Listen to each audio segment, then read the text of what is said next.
Hello dear students, welcome to the lecture series of Advanced Java. Today we are going to start with something called as Hibernate caching architecture.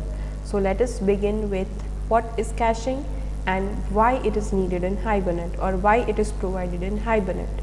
What are the advantages of such kind of caching architecture? First of all, caching means you are trying to reduce the number of attempts to a specific place. Caching you must have studied in operating systems, where it means you are trying to keep something localized to a specific memory inside so that you don't need to hit your main memory again and again. Okay, the basic use of this is to enhance performance. The same thing applies for Hibernate. Now, Hibernate is basically used to access the database. So, for each and every query, for each and every same query, you need to access the database again and again.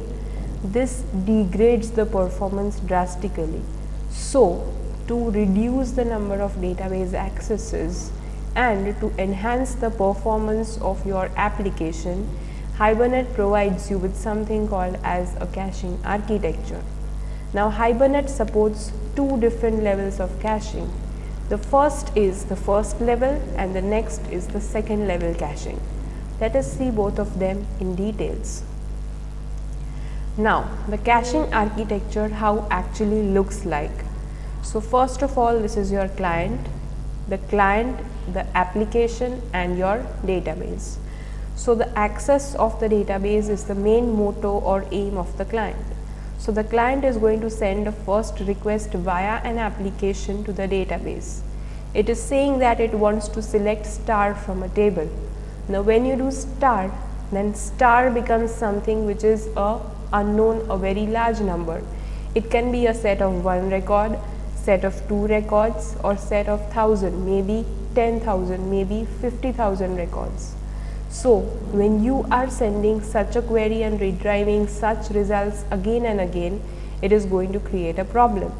So, this application gave a select statement which returned 5000 records back to the client. If you do this process again and again, you can say that you are degrading the performance, and it is also time consuming to send 50,000 records again and again. So, Hibernate provides with something called as caching. Say for example, you have a particular user, say user 1 in a session 1.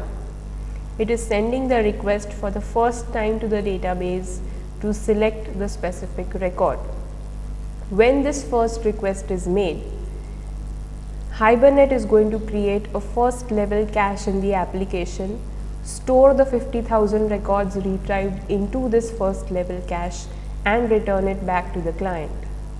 Now, if the user 1 in the same session gives the same query, fires the same query again, the results can directly be retrieved from the application back to the client without moving on to the database.